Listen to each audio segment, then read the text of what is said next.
say no me ka sem bi che wo ha me so adwen ko so a o chia me say ya na me ka che say enenye dapa yes and sakra na me wie na me san be link asi abakose mu enuoma esi ye e Japan ne enuoma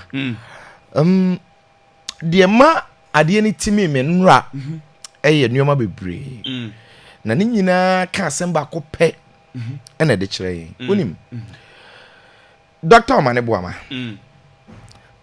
Alhaji Ibrahim Mutala flying officer no in fact omo ano omo wo on board nyina me picture said you musi free fee and an pay time I made dressing no I made be adwuma no the same thing about me trim say in the morning omo dress like that imagine hoping for a brighter day we feel omo titim bra omo abo sika omo wo in fact when we say so omo a gentleman omo a gentleman ebinum aware nti imagine or tie in the cufflinks or to ne ta na tadim wash ni suit kofi wa fa ne bag na o rakam obi okra na yire be mani mfia no kakra obi so be bom paye ansa na wapie imagine okofa flight enke ye happy day nyeza na kwa kwa event tie schedules little did we know say all these great gallant men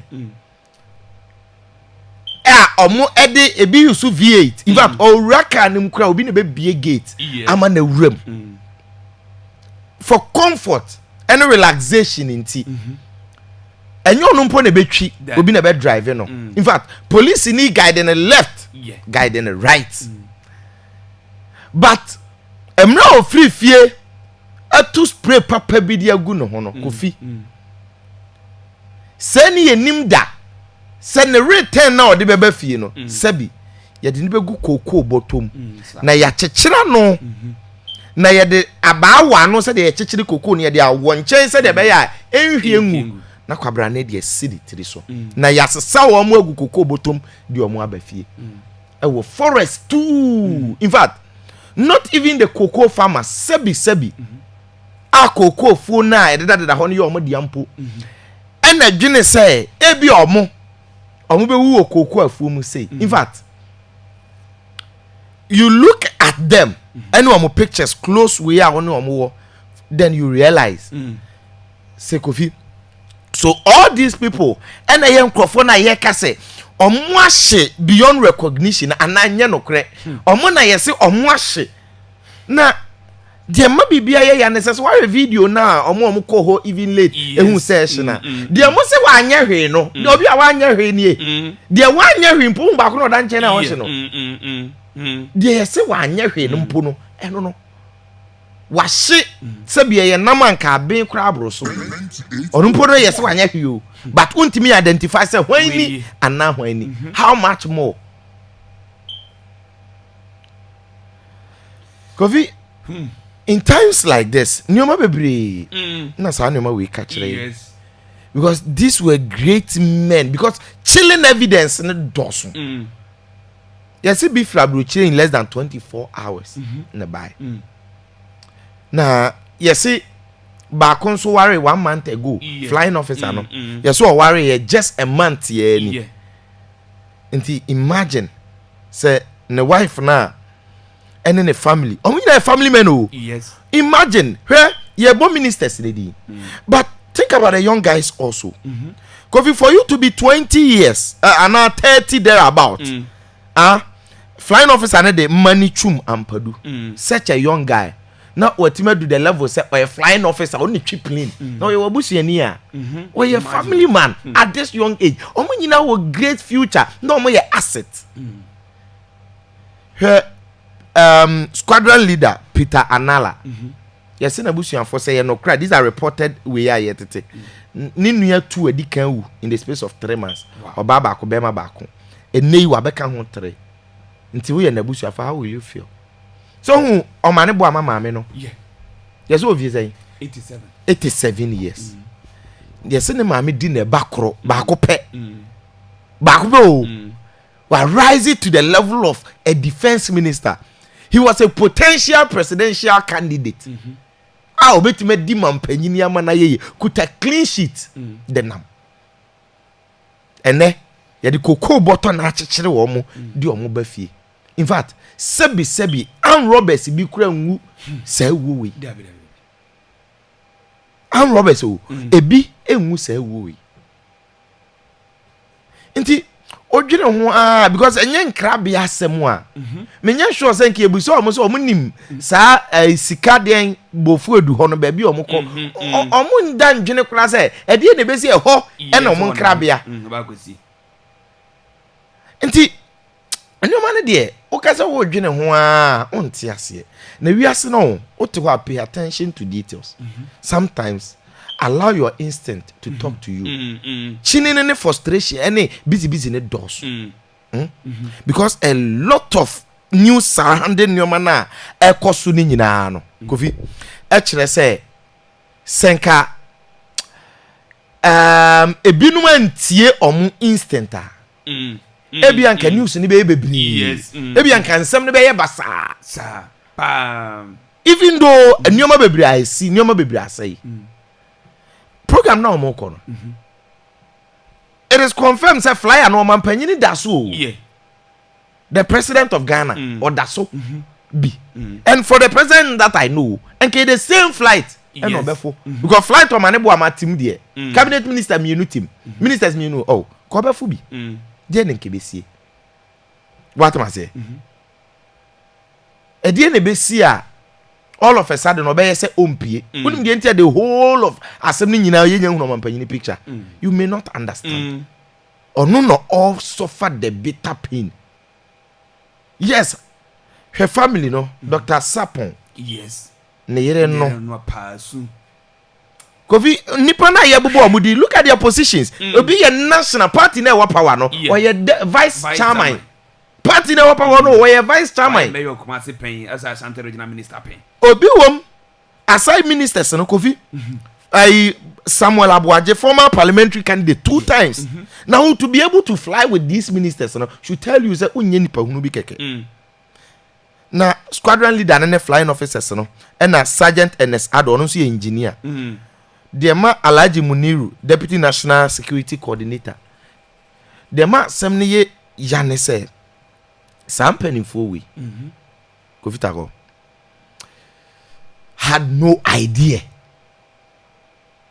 say Enwa will be their last and meanwhile na event ne koso wo boase event ne koso regional minister na ti hobi na regional minister imagine how close these people and the event planning course I want ne be ye into omo no kra betima share moment e bi ye be o ye sim masim and afa na ye be fa flight ni ade because I remember the last time that I was coming unza mi kwa akra mi suro nti me fa lupre e say suro nye fam nye he na be fa akobenante what can I say because at this moment it is even scared to be alive yet yes is kra no it is even scared it's very scary.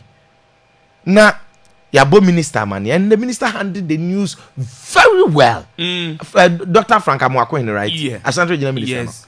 And after the national anthem, Obo Ama Kofi Bua Lance or the saying, or the minister. Labor minister. Oh no? Yes. Kofi?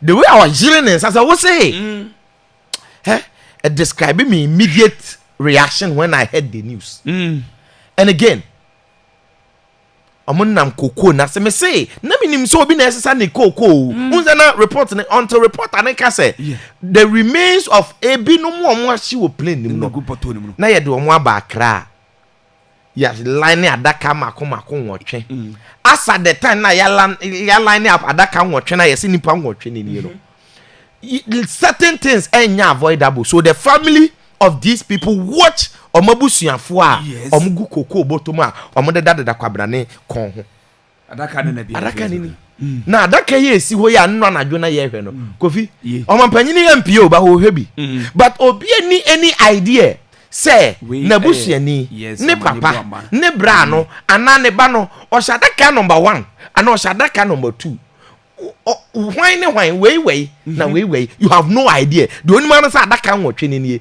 but say why ni ana why ni unim taji se de machi ko cheke o mon kase ansa ne hu se we die ne kire sase masini we ni ansa ne yakeka bom ya yi we na ya gu we die so ya yi we die na ho de ko in fact you will never ever see their face again.